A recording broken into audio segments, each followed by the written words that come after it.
what does it mean to be strong? It implies hardness, inflexibility. Okinawa is a place with a fighting tradition, a history of ferocious resistance. But it's nothing like what you might think.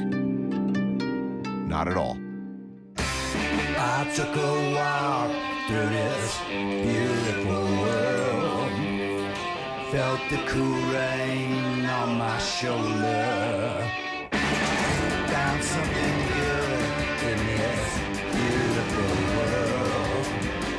I felt the rain getting colder. Sha la la la la, sha la la la la la, sha la la la la, sha la la la la la.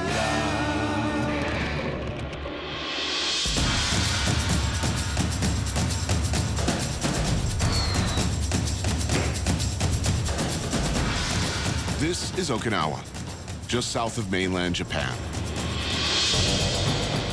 For all the relative rigidity of the mainland, Okinawa answers in its own unique way. Don't eat the same thing each day. That's boring. There's even an Okinawan term for it, chanpuru, something mixed. Bits borrowed from all over, served up for anyone to eat. But maybe you're more familiar with the name Okinawa from this, as the setting for some of the most horrifyingly bloody battles of the Second World War. How horrifying? For the Allies, there were more than 50,000 casualties, with around 12,000 killed or missing in action over nearly 3 months of fighting. More than 100,000 Japanese soldiers and Okinawan conscripts were killed defending the island. Civilians were stuck in the middle of the two armies and got crushed. No one will know for sure, but historians estimate 150,000 men, women, and children lost their lives during the battle. What most don't know is that Okinawa had only become Japan fairly recently. That to a great extent, Okinawans didn't even consider themselves really Japanese, or vice versa. That Okinawans and Japanese considered themselves to be different ethnicities, spoke two different languages, and culturally, culinarily, and in many other ways, looked in different directions. Yet, Okinawans were asked to make the ultimate sacrifice, and they did. That's not just ancient history. It informs the present still. Okinawa is the largest of over 100 islands making up the Ryukyu island chain. It's just over 300 miles from the mainland, but worlds apart. Okinawa is different. It's tropical. Clear waters, some of the best beaches in Asia, with a decidedly more laid-back, less frenetic, self-serious attitude than the mainland. You can feel it. You can see it. It's just different here.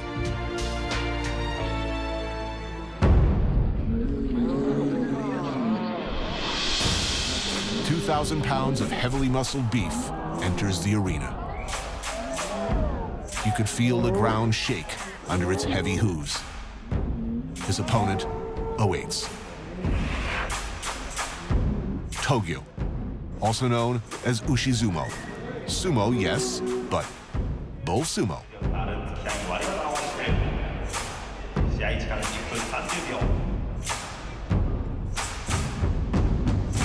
These are professionals, and like Jake LaMotta and Chuck Wepner before them, they shall live to fight or do other stuff another day, having shed decidedly less blood than either of those two gentlemen. Two animals, two handlers, and they do like the Burgess Meredith job in Rocky. And like fighters or sumo, the bulls are ranked by their ability, their record in the ring, the highest being Yokozuna. This is Kenny Amon. He lives up the road. Is there a time limit, or they just go till somebody gives up? I think they pretty much go until somebody gives up, but when it gets around There's no point system. No, there's no point system.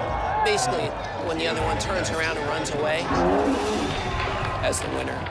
A few times, one bull will actually get around to the side and actually be able to flip the bull over. Right. The winner and loser survives. Both. Once in a while, you'll have injuries, but most of the time, the bulls go home and... They go home to be happy. Nobody's turned in a steak or cutlets. Togyu started as early as the 17th century, with farmers pitting bull against bull.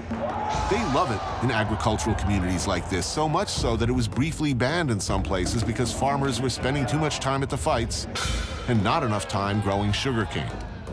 Like Customato and the young Tyson, their handlers raise these beasts from calves, caring for them on one hand and training them, conditioning them to be monsters in the ring on the other.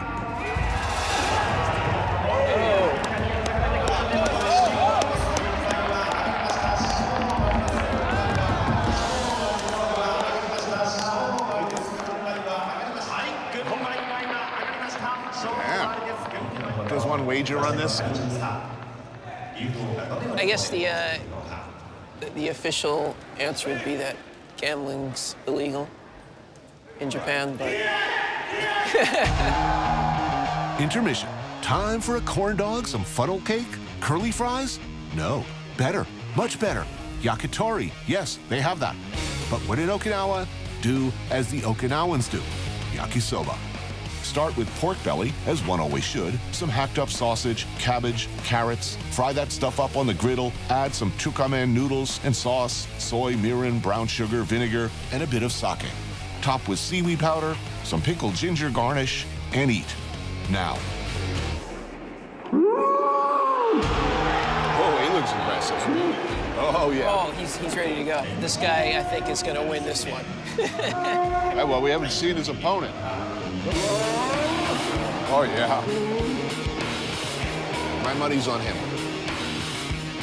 El Agreso.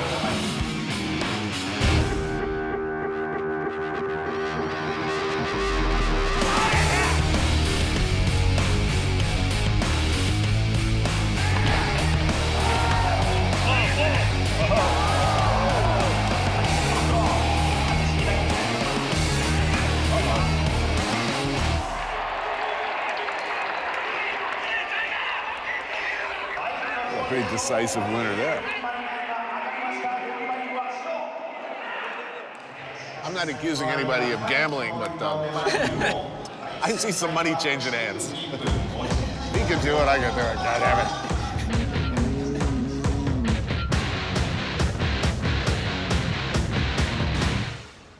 If you're looking for sushi or kaseki or ramen, you will, of course, find them in Okinawa. But what you need to know, what you must know, is that in Okinawa, pork is king. Okay, they got tofu, too. Here at Urizun, they do specifically Okinawan food the Okinawan way. Hi, arigato. This is the tofuyo, which you just eat a little at a time. Is that strong? It is a little strong, yeah. It has like a cheese type of texture. That's good. Not bad, right? It is like blue cheese. Ah, pork belly? Yes. Okinawans love pork. Every part of the magical animal, the pig. At Orizun, the pork belly is slowly cooked in stock heavily infused with bonito flakes and awamori. The ears are simmered until tender, thinly sliced and dressed in rice wine vinaigrette. And the ribs, after brining in sake and seasonings, are slowly roasted.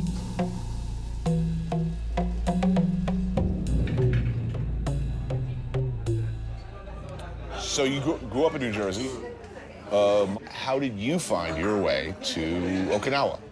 Well, my mom was from here. My dad was in the Navy. Mm-hmm. He was stationed here, met my mom, and wound up back in New Jersey because that's where my dad was from, Patterson. And I was born and raised there. The school I went to, it was predominantly Caucasian kids. Mm-hmm. There wasn't many Asian Americans at all. Right. And I always had this kind of like identity complex. There would be like times where people would come to the house. They'd say, "Oh, where's your mom from? Is she from China?" Oh, God, yeah, right. Yeah, open the refrigerator and there'd be some weird food. You know, hey, what's that? What do you? And every time I heard that, I was like, wow, am I different? And all of a sudden, one day, my mom says, we're going back to Okinawa on a family trip. I was 17 years And old. you've never been up to that point? No. But when I got off the plane, I don't know what it was. It was like, I'm here. This is my home. Being able to connect my heritage, I felt something. I was like, wow, I belong here. How about the food? What was in that refrigerator? Because I know a lot of kids who grew up with that same sort of uncertainty when they brought their friends home from school to their house and opened their refrigerator. You know, if kimchi or cabbage or fish sauce, they were aware of it when they visited their friends, Sure. and they were acutely uncomfortable with it when their friends came over. Man, have things changed as far as attitudes.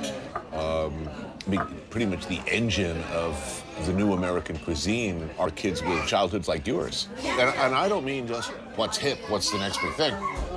I mean, literally redefining what is American cuisine. Let's put it this way. The central irony of this story is that, you know, your mom would have been like a hipster hero of New Jersey now.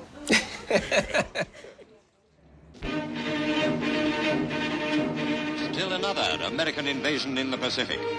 The objective is Okinawa, one of the ring of island fortresses protecting Japan, 300 miles away. On April 1st, 1945, a U.S. invasion fleet of nearly 1,500 ships, a landing force of 182,000 people, that's 75,000 more than Normandy, approached Okinawa. What came next was what Okinawans called a typhoon of steel.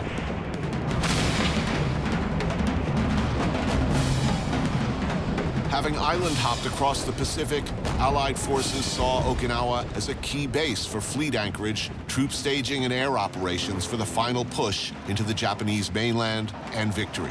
The fighting was brutal for both sides. The cost in lives and resources for the Allied forces was tremendous.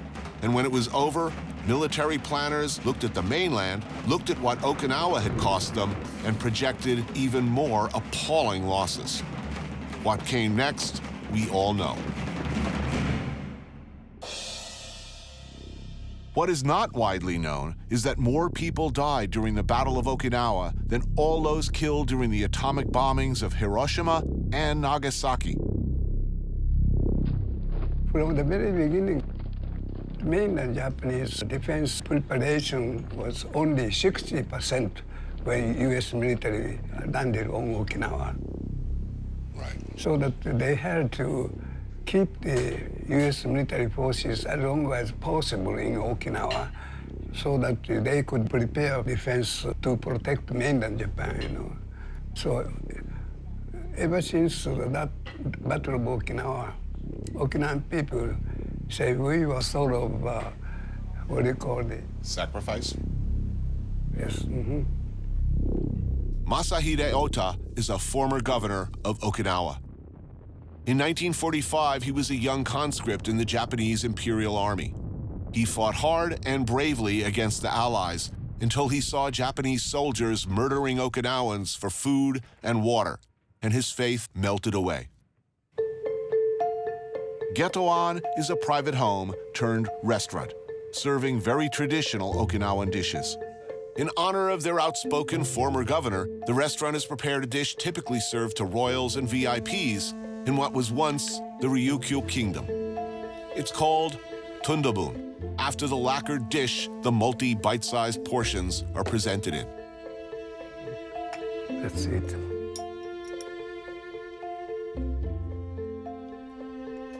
It's very good.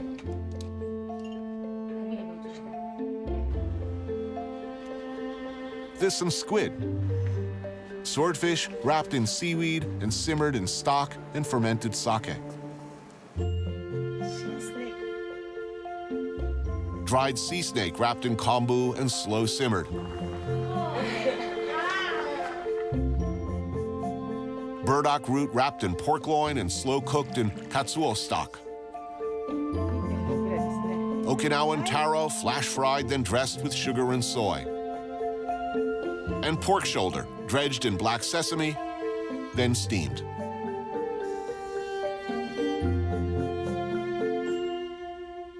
You have described that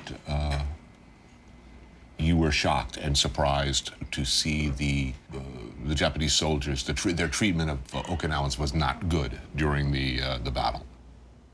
After the United States forces landed Okinawa, General Headquarters of the Okinawan Defense Forces issued the order, regardless of military people or the civilians, you cannot use other than standard language. And if you use the Okinawan language, you will be killed as a spy, you know. Right. But the Okinawan people could not understand standard language, you know. So when Japanese soldiers killed lots of local people, you know. Particularly given the experience of the war, how Japanese do you think most people feel here? There's a fundamental difference between Japanese culture and Okinawan culture. Japanese culture is warriors culture, but Okinawan culture is absence of militarism. Okinawan people are happy-go-lucky people. Do you think that easygoing, that reputation, that tradition of being happy-go-lucky, do you think that this has led to Okinawans being taken advantage of? I mean, for instance, the U.S. military bases. Okinawa is 1% of the landmass of Japan, and yet what percentage of the military bases are here on Okinawa? Almost all of them. Okinawa seems to be asked to make a lot of sacrifices for the mainland. Will that ever stop? You are talking about NIMBY. Not in my backyard. Yes, yes.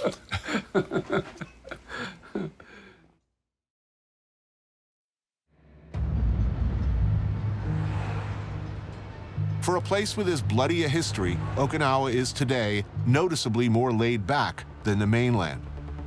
But that does not mean everybody's forgotten their warrior traditions.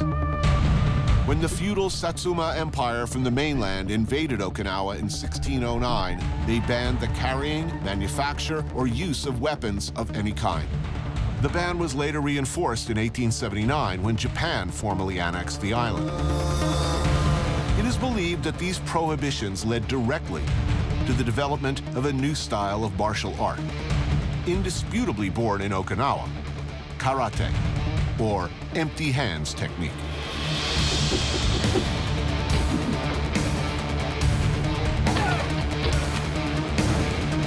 And its even more vicious cousin, kabuto, a form that uses farm and fishing tools to lethal effect. Hard and soft. Balance. For everything soft, there must be something hard. Goju-ryu is one of the main traditional styles of karate, featuring a combination of hard and soft techniques. Go means hard, linear attacks, closed hand strikes, and kicks. Ju means soft, open hand, circular blocking, sweeping, and takedown movements.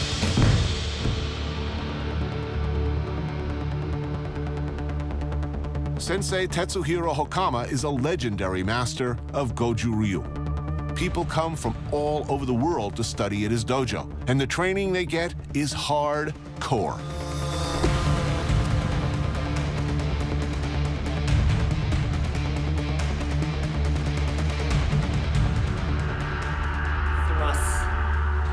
I've been invited to watch Hokama Sensei's students warm up. Let me repeat. This is only the warm-up.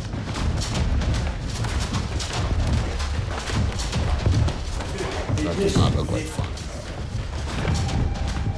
The exercises are designed to repeatedly punish your hands and feet, building up stronger, larger, more protective deposits around the bones, basically weaponizing even your weakest and smallest extremities. And it hurts even to watch.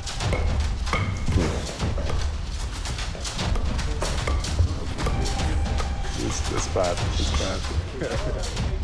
James Pankovich, Brit and black belt in Shorin-ryu karate, moved to Okinawa in 2009 to study Budo, or the way of martial arts. He acts as translator for most of the karate sensei on the island. Earlier, I'd met James and Hokama sensei at Makishi Public Market in Okinawa's largest city, Naha. That's the tasty one. Right, we'll take that one. And what are these? Arisenbon. So these are puffer fish. Right. Karage. Senbu sashi. Onegaishimasu. So we got some, they're going to do some deep fried fish for us. Gurakun, the unofficial national fish of Okinawa, and porcupine fish, both battered and deep fried. They're going to do sashimi. Okinawans eat just about any kind of fish, sashimi style. For us, snapper and parrotfish. And lobster. Because one must, served raw and still twitching in the shell. And we're going to get some sea grapes as well. Oh, good. That's super traditional. Sea grapes, the classic regional side dish, dressed in rice vinegar. What you buy downstairs from vendors, for a small fee, restaurants will cook it for you upstairs.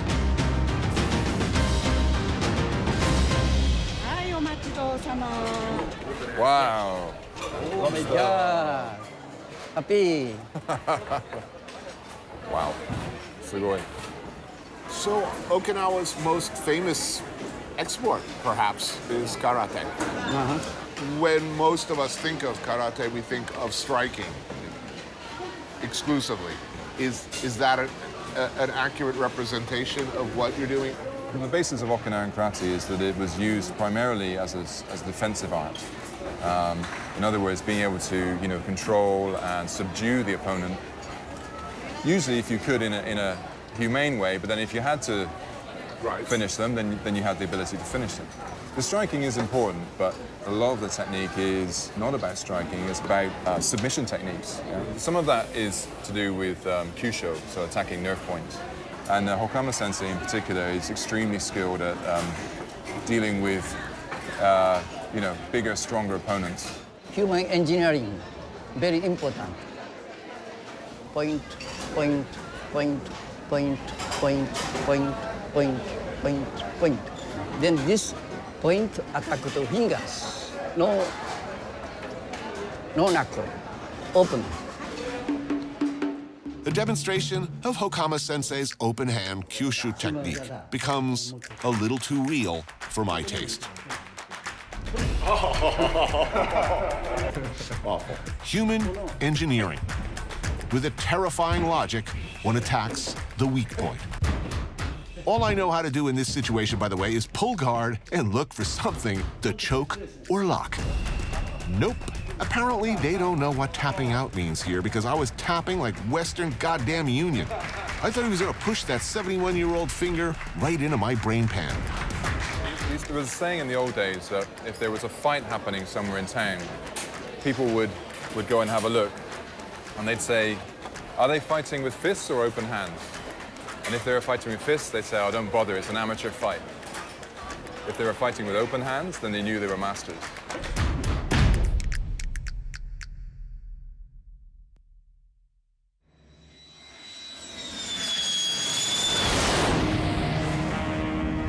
On the eastern coast of Okinawa, Yanks enter the village of Kin. The U.S. military came ashore in 1945, and to Okinawans, it must seem like they never left. Today, there are roughly 30,000 troops stationed on the island. Put that many Americans in a place, especially young, mostly male Americans, many of them homesick, and it tends to change the environment.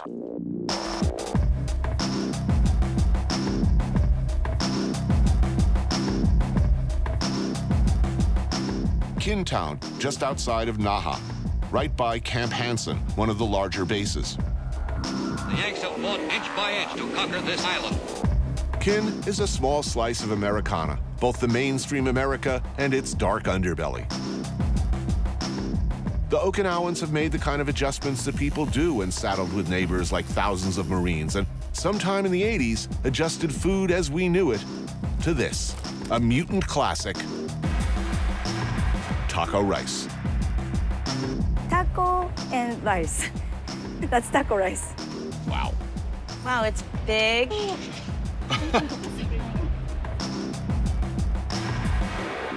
Is this chili sauce or was it ketchup? It's the original taco. Oh, it's taco sauce. Taco rice sauce, but it's a bit spicy.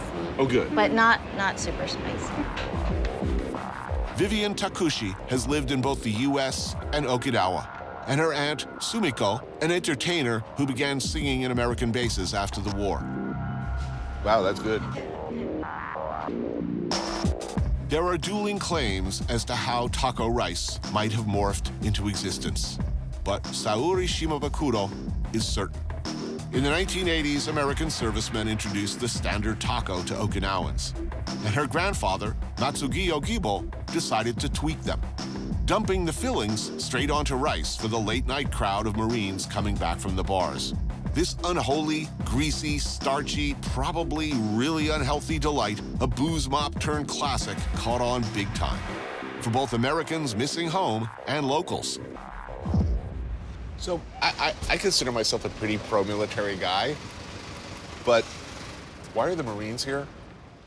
Look, I like Marines, but you know, I'm not Robert McNamara, but it seems to me if you go to war with China, sending in the Marines is probably not what you're going to be doing. People of your generation, what do you think the attitude is towards the military bases? As long as we're not living near the base, Right. it doesn't affect us that much. Near the base. Near the base. It If makes you- a difference. Right. I If mean, you look, live near it, you know right away. I mean, it's tattoo parlors, strip clubs, vape shops. I mean, you know. and also it's very loud. That's a big issue. Ne, oto. Tourism is probably the future of Okinawa, yes? I mean, beautiful weather, Kankochi. beaches, if the bases leave. It's going to be big hotels and resorts and golf courses. Which is worse, Chinese tourists or American Marines? I'll stick with the Marines. Semper Fi. Not everybody here agrees with Vivian, by a long shot. Okinawans may be easygoing and laid back, but the island is also a relative hotbed of political activism, largely inspired or provoked by what Okinawans see as high-handed treatment from a central government with different cultural and historical traditions, who don't consider their needs or priorities, and their hugely disproportionate shouldering of the U.S. military presence for the entire country. Currently, there are close to 30 military installations on Okinawa. And even though it's one of the smallest Japanese prefectures in terms of livable area, they accommodate more than half of the foreign military presence. Even more problematic, much of Okinawa's arable land suitable for farming on an island whose whole traditional identity was built around farming is eaten up by military bases.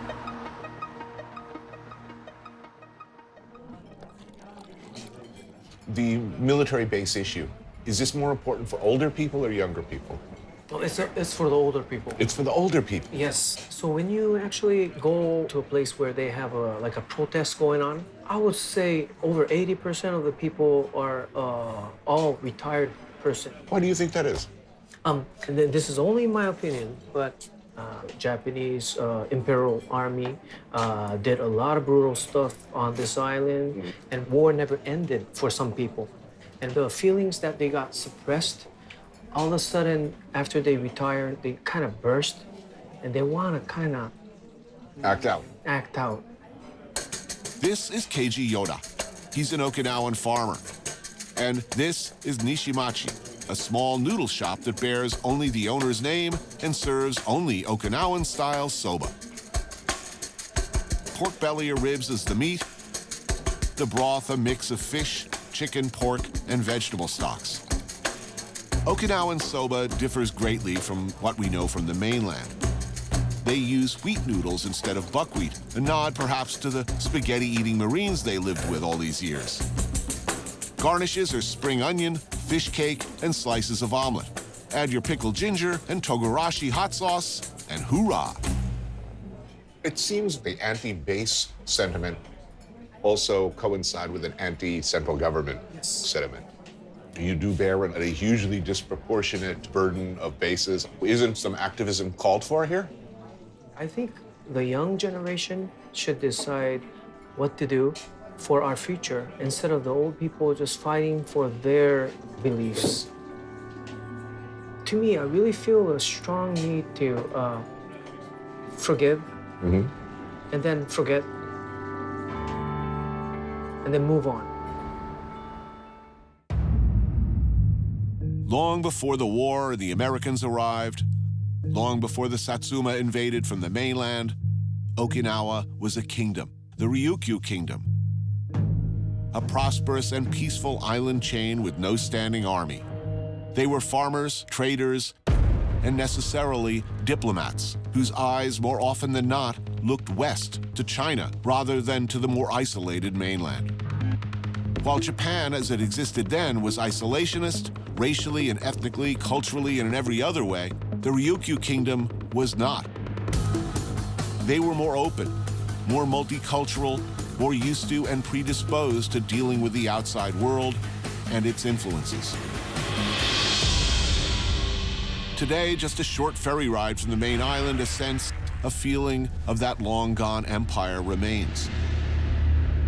Kumejima is a small island that has been largely untouched by the changes in the world. People farm and fish as they always did.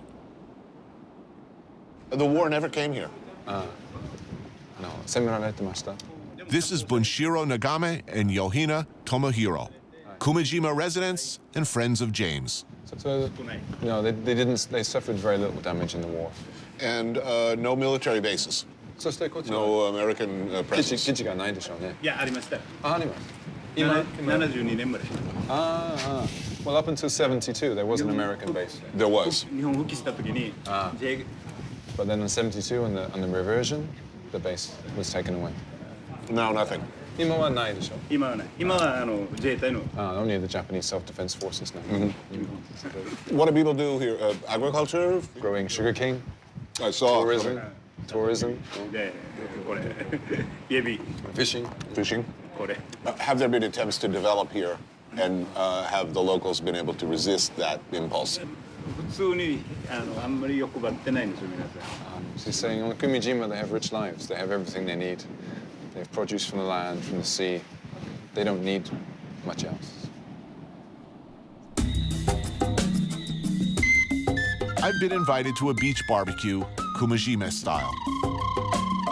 Go big or go home. To eat some fresh-caught tuna that comes straight from the market to be butchered into sashimi. Also caught this morning some sea snails for the grill, and mazuku, seaweed, which can be cooked, but today is enjoyed raw. And local prawns eaten either raw or grilled or both. Now that looks awesome. Off of the head? 全体食べる？頭立って。いや。基本的には。Oh. There's more. Local beef grilled and then tossed with moyashi, seasoned bean sprouts. We will need our energy, it appears. Tegumi is as old school a martial art as it gets. No ring, no octagon, the rules are simple. Known as Okinawan sumo, Whoa! it looks easy. It's not. Your hands are wrapped in your opponent's belt. Object is to get him onto his back, both shoulders, before he does it to you. Nice. You land on your back for even a second, you lose. Yeah, there you got him, yeah. Awesome.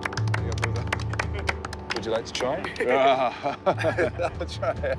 Yeah, sure.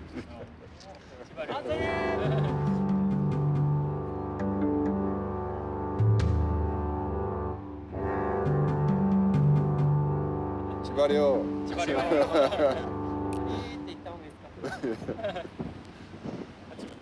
Yes!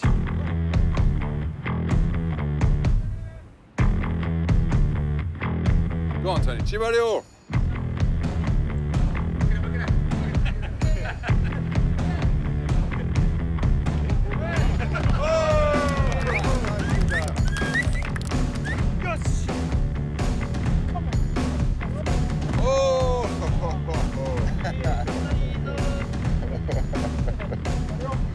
In the end, it's a less than smoothly executed judo move, kosorogake, I believe, that brings my opponent to the ground.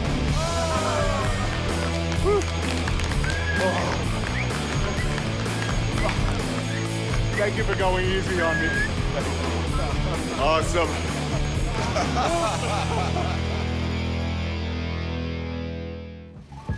So I've given up many vices in my life, many shameful, filthy, guilty pleasures that I used to like that I just don't do anymore.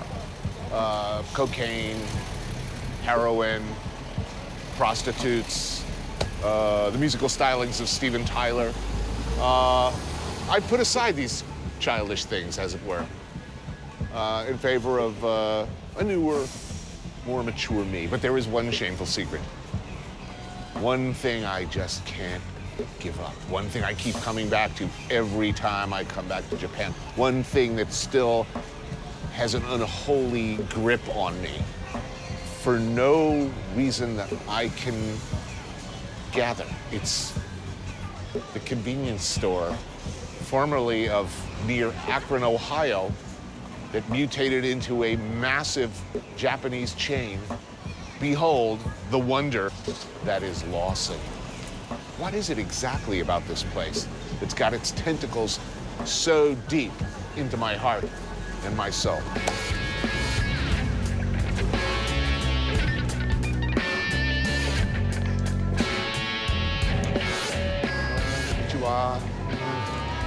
Where are you? I know you're around here somewhere. Pillows of Love. Egg salad from Lawson. Need a beverage.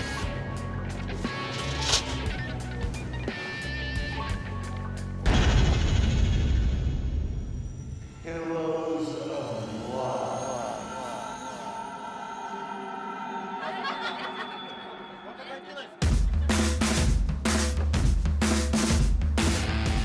In Naha, you would be advised to avoid International Avenue, unless you're homesick for fellow Americans. Head down the side streets. Shuttered storefronts give way to packed izakayas. A few beers, and somebody breaks out a shamisen, and the good times begin. People go out here, and after pounding your fists and feet into hardened meat hooks and shitting out bone chips, you could drop by Dojo Bar, James's refuge where some of the island's most esteemed masters and their students come for what is recognized internationally as the cure for all martial arts-related ailments, alcohol. Would you like a drink? I think I would like a beer and maybe a shot of something. Well, I do have a little shot of something. It's a big snake. So the habashu sake is like the spirit of Okinawa. Now, is this sake or whiskey?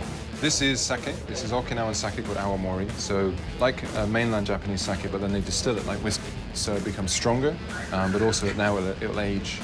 It's been in here with the snake maybe like 3 years, because all of the essence of the snake has gone out into the alcohol. Saisho no habashu de. Kanpai!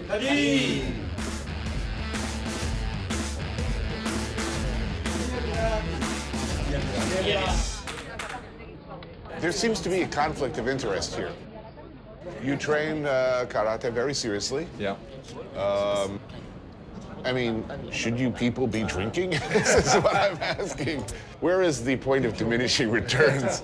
There aren't many teachers who don't drink. The awamori is intrinsic to the Okinawan culture. Right. Most enjoy awamori as part of their lifestyle, in the same way that karate is part of their lifestyle.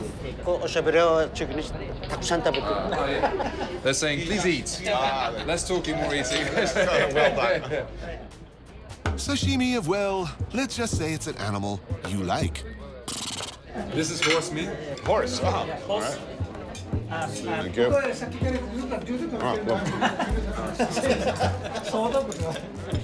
Good. And this? Oh. Goat. Ooh, that's good. Pure protein for people who need it, and pork belly, some pickled pig's ears, and baked yam. I watch a lot of mixed martial arts. I watch a lot of jiu-jitsu. My daughter trains mostly jiu-jitsu, but some stand-up. Some of the most exciting fighters that I've seen lately who really show the most heart are women. Is there a future for women in karate? Okinawa ではね、沖縄の武術の中では女性はどうですか？いやいや、こっち来てごらん。So here's a female student here tonight. 空手修行。今ね、カメラもやってるけど。This is Yaya. 自然体なんです。 Tony is asking, what's the future for women in traditional karate? When I first started karate, I didn't know this word. And now I'm learning karate as the performance and also live. Everything is all about love. And karate is showing you if you have this kind of power and the ability to protect yourself, your family, you can be really kind. That's about Okinawa, I think. Okinawa people, I think, always have this love to everyone.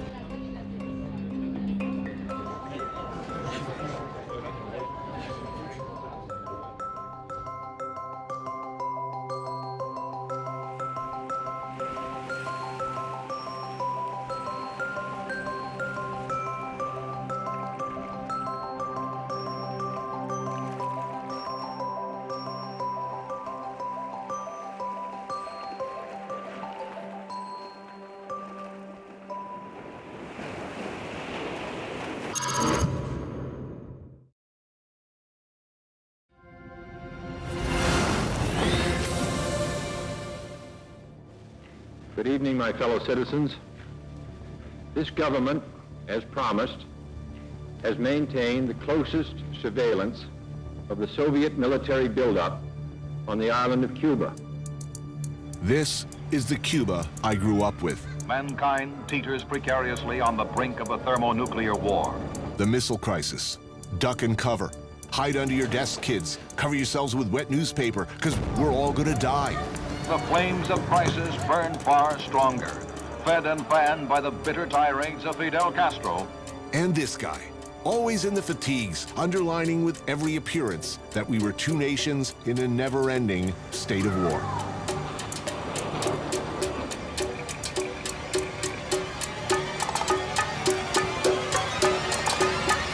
Today, the United States of America is changing its relationship with the people of Cuba. We will begin to normalize relations between our two countries.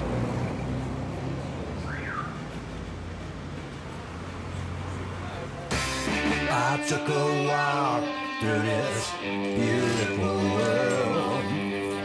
Felt the cool rain on my shoulder.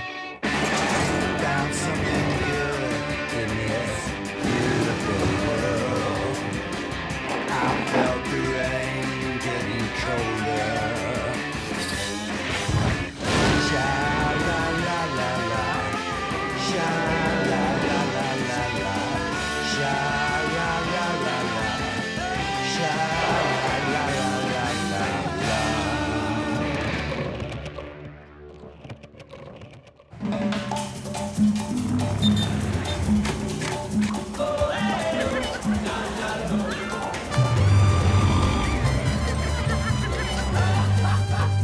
Cuba's been sitting here for, 55 years now? Half an hour away. Basically giving the biggest superpower in the world the stiff middle finger. 50-plus years of animosity, embargo, rationing, and Fidel Castro is still hanging on.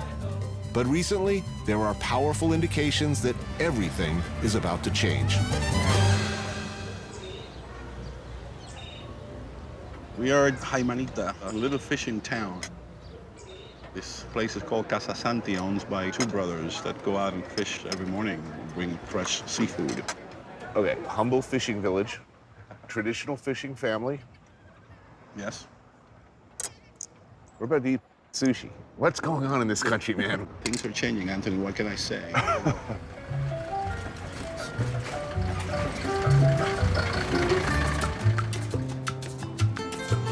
My name is Hugo Cancio.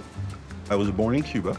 I was in one of Cuba's most prominent schools. When I made a joke about President Fidel Castro, I was a teenager, and the kid that slept on the bunk bed on top of me recorded that conversation, and I was expelled from school. My mom said the only choice is for us to leave Cuba. I'm a businessman. I've lived in Miami for 35 years. It's my home base. I come back and forth to Cuba. I've been coming to Cuba for over 20 years. I mean, Cuba is a communist country in economic transition.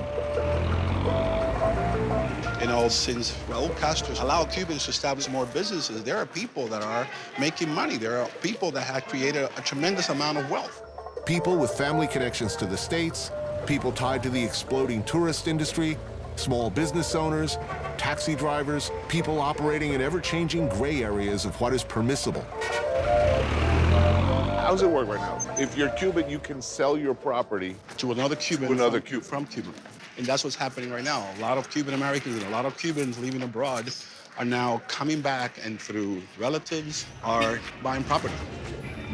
Obviously, somebody has touched this building with some kind of investment. It's renovated. It seems to be like a hotel. Somebody bought the building and turned it into a little hotel.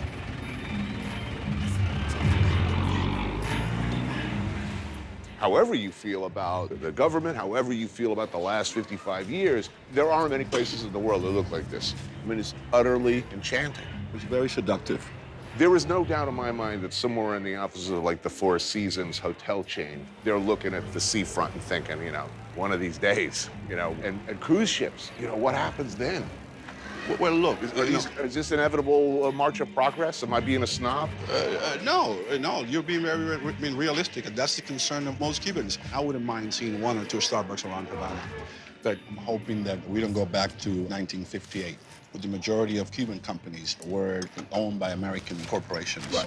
I have got to believe that Cuba want to preserve some of the value that represents, you know, the hearts and soul of the Cuban people.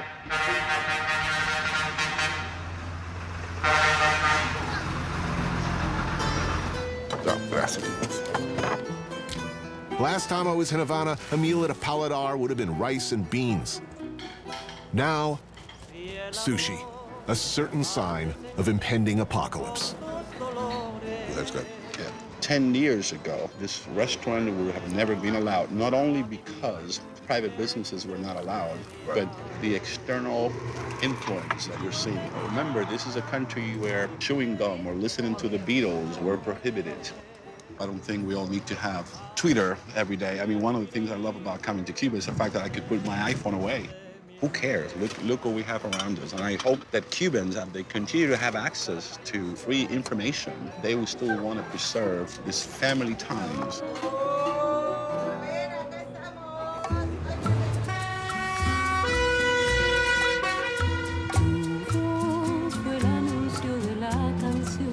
Tourists have been coming to Cuba for some time. Predominantly Europeans, many of them men of a certain age looking for, how shall we say, company. But now it looks like Americans looking to live out fantasies of Godfather 2 will soon be able to do so. And it's all still here for them.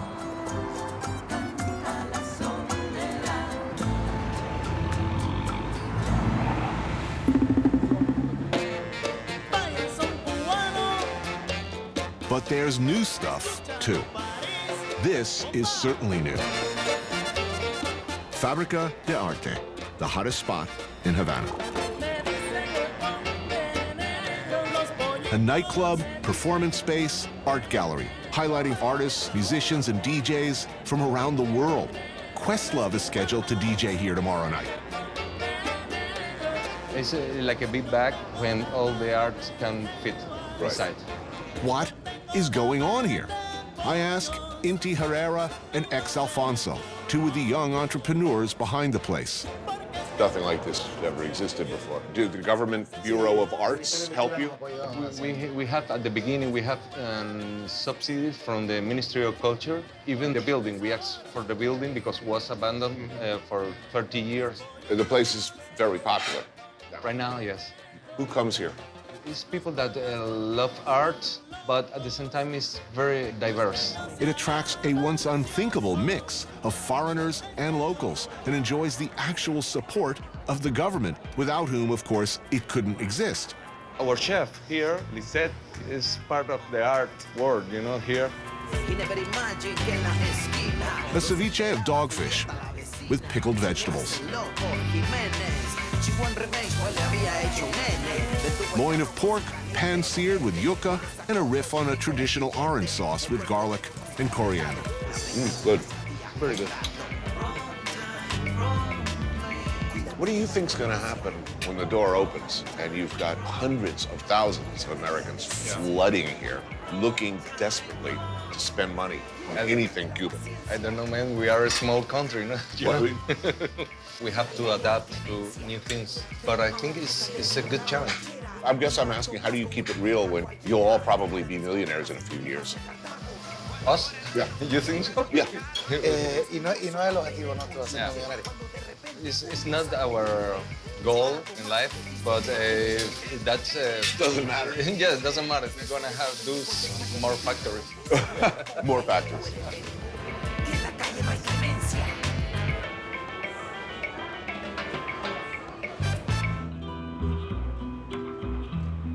Es una historia eterna que llena todo el alma.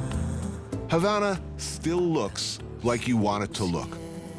Or maybe just how I want it to look. So romantic sueño sliding into a love in the silence of night. What was once one of the wealthiest cities in Latin America, left to the elements, left to collapse, or frozen gloriously in time.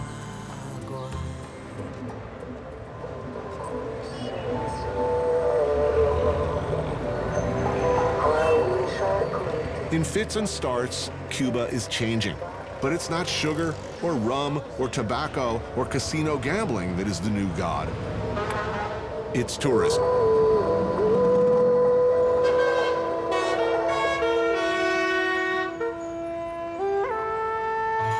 All right, so here we're at Chinatown, such as it is. But are there any Chinese left in Havana? No. There's a few new Chinese. Right. At one point, the Chinese community in Cuba was huge, but they pretty much cleared out after the revolution, as did most of the Russian Jewish emigres who were here. So the state has erected a few quintessentially Chinatown gates, mustered the 14 Chinese people left in Havana to summon their relatives. For more than 35 years, John Lee Anderson has been reporting from conflict zones such as Syria, Lebanon, Libya, Iraq, and Afghanistan. I lied about my age and traveled around Africa. When I was 13, I told people I was 26. In the early 1990s, while researching a biography of Che Guevara, he and his family moved to Cuba and ended up staying for 3 years. You lived here during the special period, which was not so special. That was the bad times. That was the when bad time. The Russians had pulled out, Soviets all done. The economy went like this. Completely 90%, it just tanked. Cuba lost 80% of its import goods, which led to widespread hunger, malnutrition, and a nosedive for the already difficult quality of life on the island. There was one place where we could buy food, which was a Soviet-style place with food that was flown in, quite bad food. Under Fidel's rule, that's the way it was. Bless him. It's like a cargo cult version of Chinese food here. Dumplings. A Szechuan chicken dish that's about as Szechuan as, well, I am. What's going to happen? What's next? The uptick in tourism just after the December 17th announcement, the surprise announcement by Raul and Obama, in which they said, we've decided to make friends again. The surge in tourism and American interest in Cuba is like this. You now have an island where every room is for rent because you can make $30 or $40 a day. That's more than a state employee makes in 3 months. There will be wealthy hipsters, women in tiny black dresses drinking ironic riffs on the mojito in the lobby of the spanking new W Hotel with oons, oons, oons in the background. Yeah. And that's within 5 years. Yeah, I would say so. Will every Cuban have an inalienable right to free medical care and education at that time? That's what they're worried about. The last time I was here, which was in 2013, I counted 8 to 10 homeless, garbage-eating people in the street. And I thought, wow, I've never seen that before in Cuba. That's something the old Cuba, the socialist Cuba that could look after all of its citizens, would never have allowed. It's allowing it now. This period we're here in, it's the lull before it all hits. The train is coming. It's either going to roar by and they're going to be able to jump on and go with it, or it's going to derail and it'll be a mess. All of it's possible.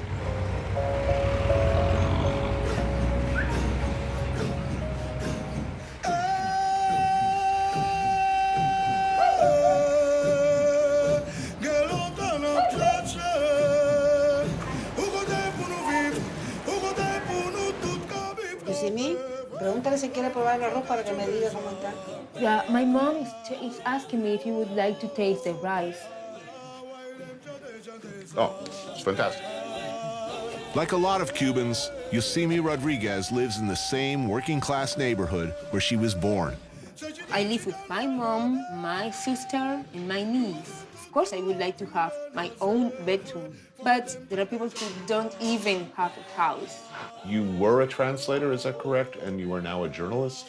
Yeah, well, I've been writing for Havana Times, and then I write also for Diario de Cuba, which is another independent website. She struggles to eke out a living in an industry where the state firmly controls all media. What subjects in particular are of interest to you? The racial issue? Racial disparity. Now, Yeah, I think this that's is it. something that the revolution promised to address. Their main mistake was to state that they had eradicated racism, that just like it could be eradicated just like that. On the street, for instance, policemen, the first people they stop is black people. If you're black, you are a potential criminal. Her mom, Rosa, prepared a cabbage stew with carrots, tomatoes, and green beans for her, as Yosemi is a rare vegetarian on an island where pork is king. Oh, fantastic. Look at that.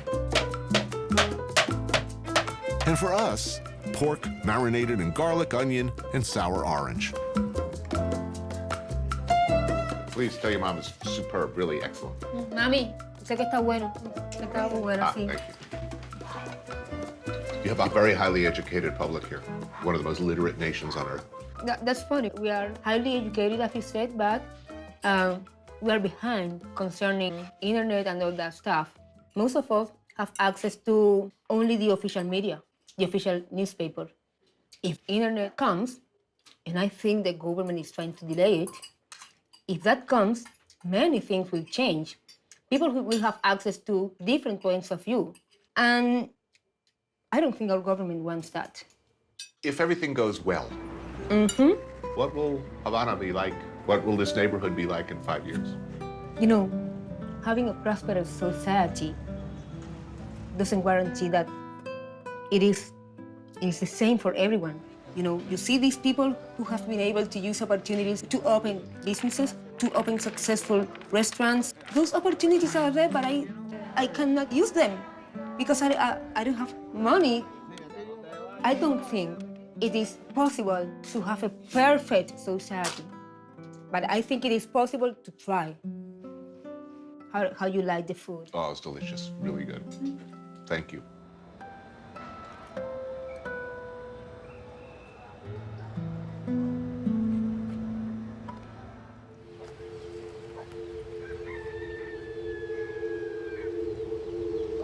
All Cuba seems waiting for something, for whatever it is that happens next.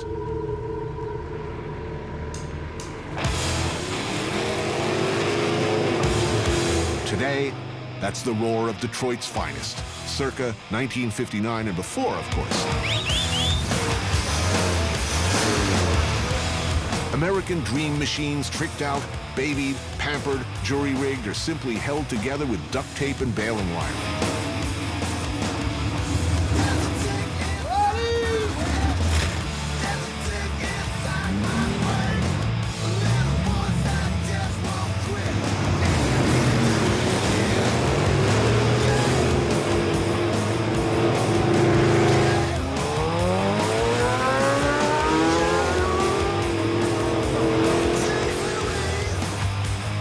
Nice.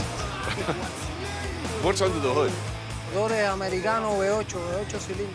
V8 American engines. We buy spares, we bring spares from America. Lo único que pensamos nosotros, el 90% de la semana es en nuestros carros. All we think about through the week is our machines, our V8 engines, you know. Car racing in Cuba, they love it here as much as they love baseball. Wow, that's serious. Los Amigos de Motor are die-hard gearheads, drag racers who for more than 20 years have been defying the law and escaping the grind of daily life by pressing pedal to the metal and hurtling down the highway faster, faster, fast as they can go. They just find the best part of the day when there is not so much traffic. You get hundreds and hundreds of people on both sides of the road. Now, before, it was absolutely illegal. It's always been illegal. It's only the last couple of weeks that we're going to get sponsorship from the Ministry of Sports. Everything is changing. It's entirely possible that soon you'll be able to order any part, any car in the world. You can have it tomorrow. What would it be? Corvette. Corvette. Which year? ¿De qué año? Bueno. 2015, 2016. Ok, vamos entonces a hacerlo, Víctor. Cierre calle, el carro y seguridad para todo el mundo. Vamos.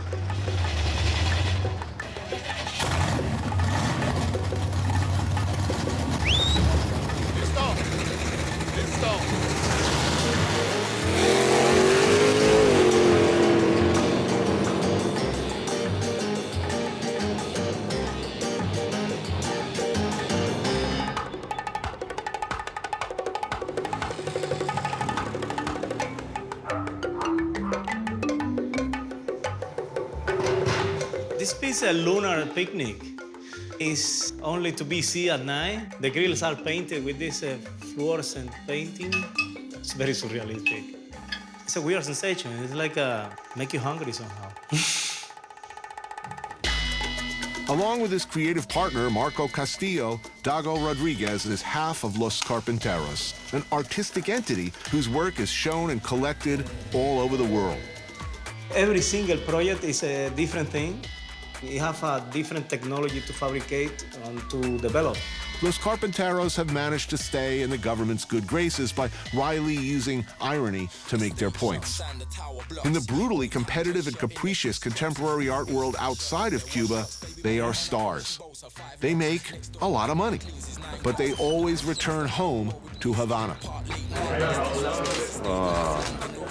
Looks like we'll be eating well.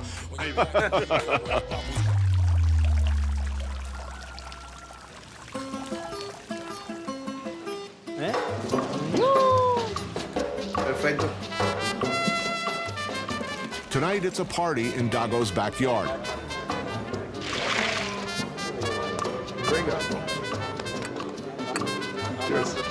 Kelvis Ochoa has made his much-loved pig's head soup with pumpkin, corn, peppers, and sweet potatoes, cassava, and plantain.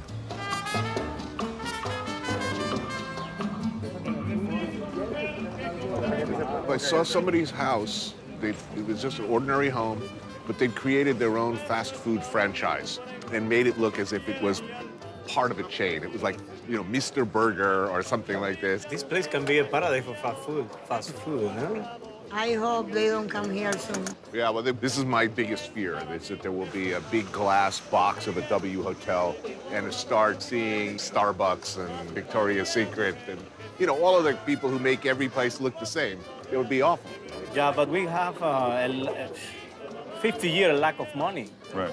This is a big problem. The people will freak out with money when they have the money here. Of course, but I mean, I think if there's a $200 million hotel project that's sustainable, that preserves the facade of the city, that will get approved first before anything super American per se, you know? Wow, whoa, what's he cooking over there? You can't forget the whole roasted pig. A few years back, a pretty unthinkable luxury for just about everybody. Oh, wow, soup. Wow. Everything is biological.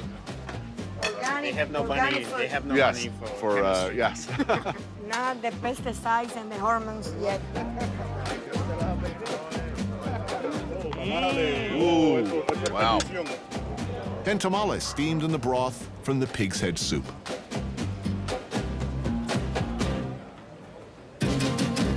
Life is good. Yeah, it is. Por tu encanto, María Elena, dueña de mi corazón, yo te canto un sucuzuco en luna llena. María Elena, ay, ay, mira cómo suena. Vamos a cantarle una conga a la linda, bella María Canción. Por tu encanto, María Elena, dueña de mi corazón. María Elena, dime toda la verdad. María Elena, tú eres mi problema en la tierra y en la eternidad. María Elena, la cosa está. María Elena, dime todo. Y dale voz, mamá, y dale voz. I think our culture is so strong that it's gonna take a lot of tourists and a lot of boats. How do you say? Cruise ships. Cruise ships. Yeah. It's gonna take a lot of cruise ships to dissolve these ingredients. We're always like this, with or without tourists. María Elena, la cosa está buena. María Elena, dime toda la verdad.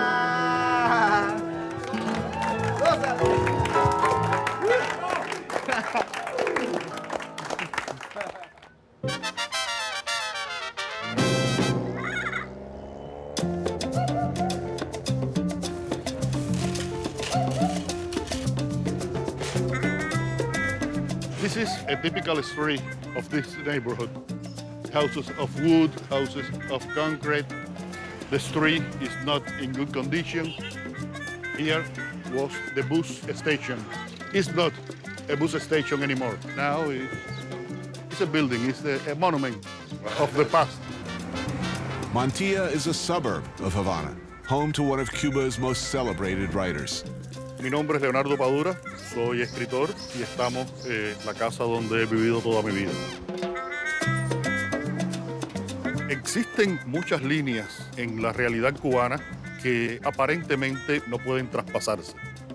Pero yo creo que sí, que se pueden traspasar o por lo menos se pueden empujar.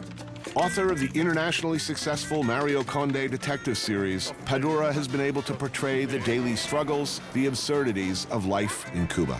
It's a delicate dance, and few have been able to replicate it. You're a hero in the books. Does he live in this neighborhood? Or another neighborhood? More or less, more or less. A happy place to grow up? I mean, if this neighborhood... Yeah. I was totally free. I notice a lot of people just hanging out. Who lives here? All kinds of people. Doctors, for example, engineers, workers. Macambra, champán de barrio. And people who makes nothing, like that guy. Right. He don't make nothing. How does he live? Trying to find something to do or something to sell, making a small business.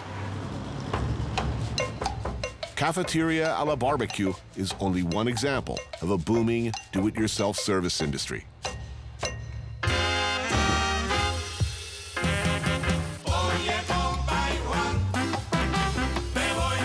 It's a place where you get a lot of bang for your money.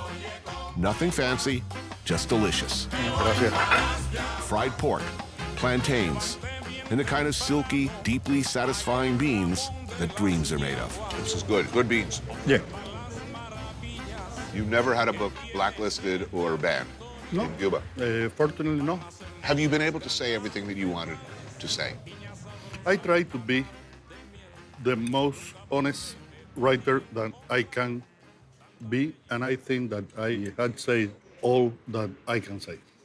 The problem is that we need in Cuba a lot of money because it's very beautiful city, but the people have many problems to live with the space, with the structure of the buildings.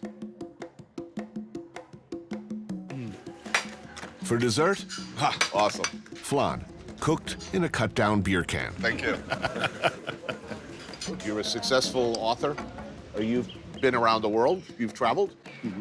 During difficult periods of Cuban history, I'm sure you had many opportunities to live in Miami or Barcelona or Los Angeles, and yet you stayed in the same house, the same neighborhood. Yeah. Why? Because I like it. I need to live in Cuba, near to the Cuban people, near to the Cuban language. For me, it's very important.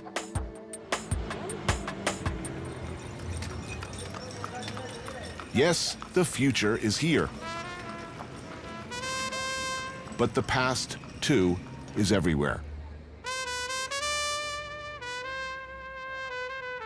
The buildings, the cars, the gears of the whole system are still largely stuck in time.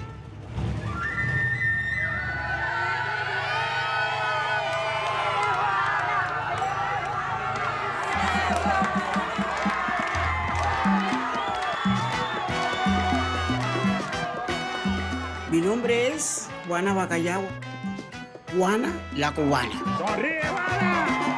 93-year-old Juana Bacallao is very much a part of that past. Me dedico a mi arte, a cantarle al pueblo toda una vida. Long before the revolution, she was a shining star at Meyer Lansky's Tropicana, singing for Capone, Luciano, you know the names. Juana, Juana, cuando me tiro en el carro mío. Y esa es la vida que siempre he tenido con el pueblo.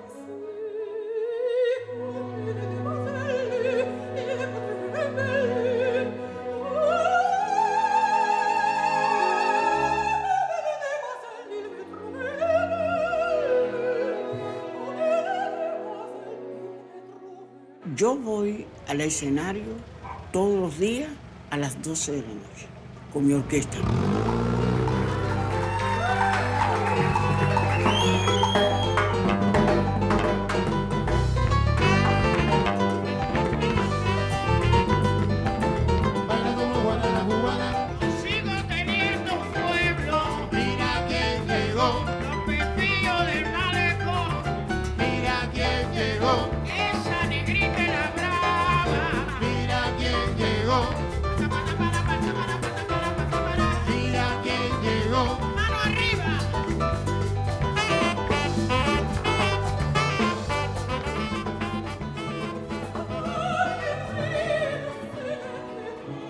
Cuba siempre ha sido divino.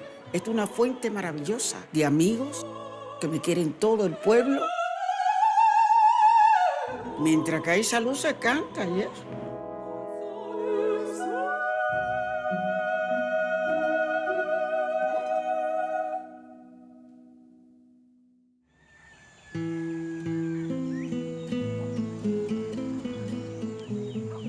Córdoba, lejana y sola,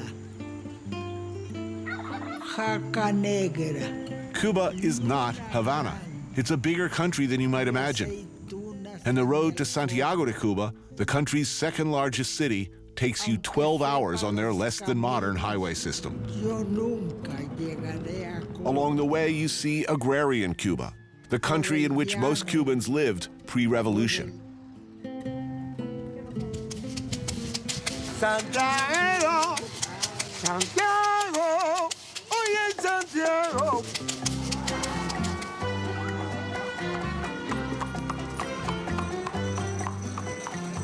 Santiago is a poorer city. It's blacker. And unlike Havana, the symbols and faces of the revolution still seem to mean something.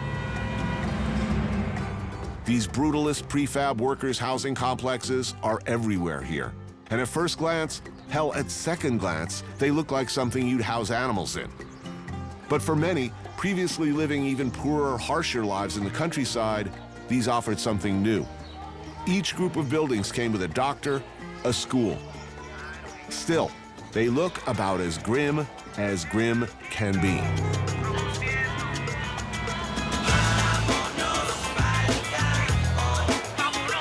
Yet, Santiago is anything but grim. Siboney Beach is where locals go on the weekend to kick back with family, drink the best rum in Cuba, which means the best rum anywhere, swim, hang with family and friends. Hola, gentlemen. We will be needing some vasos. Raymel is our local fixer. Ruben is in the bar business. Sergio rents rooms to the occasional tourist. Everybody getting by, making the adjustment to private enterprise Cuba in their own way. Until a few years ago, you couldn't rent or sell, right? No, era diferente. Ya tiene años ya la renta. A long time ago, it was allowed to rent a house, but no sell and buy. What kind of fish is this? Dorado. It's huge. It's good. Fresh-caught dorado and lobster is on the menu. Do they think this is going to change? I mean, look, we've all been following the news. Vamos a tener un turismo que nunca hemos tenido. Turismo norteamericano. Right. Half an hour away. I mean, they can basically take a boat over for lunch. What do you think Americans want? No sabemos nada. They have no idea because they know because never touched the American tourists before. It's looking good now, man. Good rum, cold beer, good fish, good lobster. You'll be needing a blender for pina coladas. Si no hay máquina, la vamos a hacer con If they have not machine, they're gonna do it by hand. Don't put it this way, my friend. You're going to be making a lot of pina coladas. I think you're going to need the machine.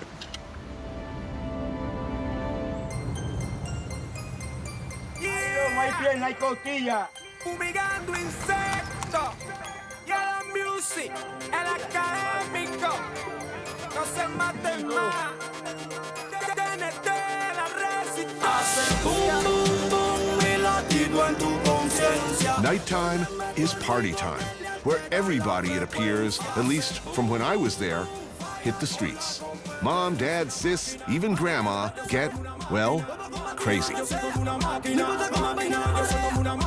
Used to be son and trova that ruled the streets. This was where those musical styles were born after all, but now it's reggaeton and, of course, hip-hop. No me mataron ni las balas ni los bobos, yo soy a prueba de todo, protección espiritual. La misma plaga sigue siendo quien los mata, tienen la boca muy grande y el cerebro minimal. Alain Garcia is the leader of the Santiago-based hip-hop trio, TNT, La Resistencia. We've been making hip-hop for 15 years, which is quite difficult here in Cuba. We've been in jail 3 days once just for making hip-hop. Sube el volumen, voy a rapear como un loro. Deja lo que fluye, el ritmo habla por sí solo. Este es MC, yo Papa Flow aquí en la tierra. El asesino de los chotas, el perro de todas esas perras. Arrodíllense, muñeca, se lo manda. Definitely it's a change in Cuba, but I don't think it's because the relation with the United States are getting better. It's because the people just realize we need to change. We still want a kind of society where everyone participates and everyone determining the future of the society.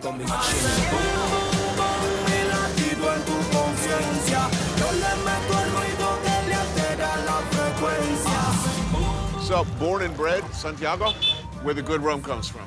Exactly. So tell me, music business in Santiago. What are you doing? Music here is more important than the plate of food. When it's carnival, sometimes the people doesn't have money for a proper food, but they got money for like a jar of beer and just enjoying that beer in a place with music. How much American hip-hop do you get here? We get actually quite a lot.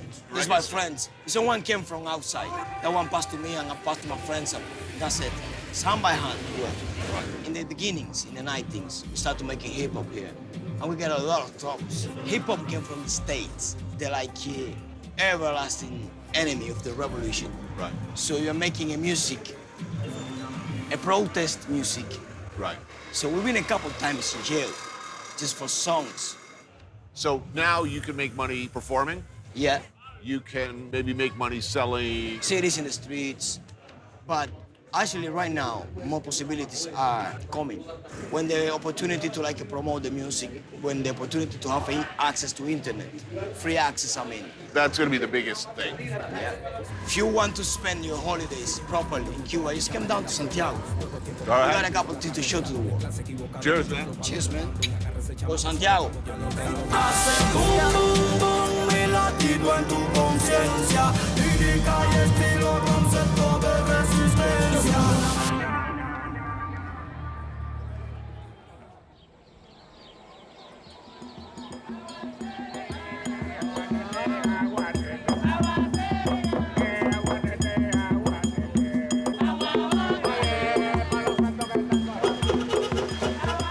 Hola. Hola. Let's do it.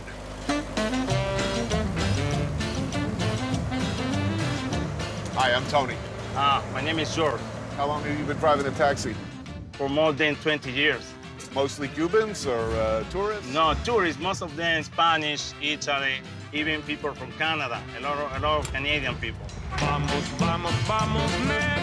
You from Santiago? Yes, I was born in Santiago. I was saying in Spanish, Santiago. I used to live in Russia for 6 years. I studied there. Really? Yeah, I was really young, and I really enjoyed it. Oh, yeah? Because it must be cold there. Could you imagine the difference? Cuba, and Russia, snow. First time I saw snow, I sent to my mom a lot of pictures. Yeah. Holding snow, throwing snow. So what were you studying in Russia? Mechanic engineer. That's so you went from engineering to taxi driving? Yes. In 1990, the Russian left us alone. We got in trouble with the economy, so I have to change my job. So it looks like the embargo might end. You know, a lot of money going to start coming to Cuba. You think it's going to change? I think that the American businessmen will invest in Cuba, and that will be good for everyone. How about going back to engineering? That will depend on how much they will pay. Right, okay.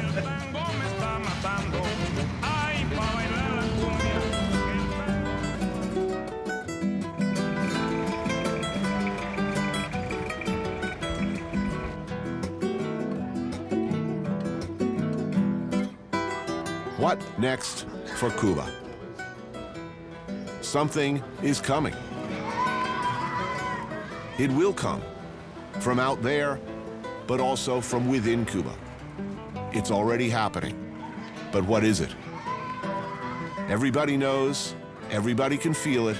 It smells like freedom. But will it be victory?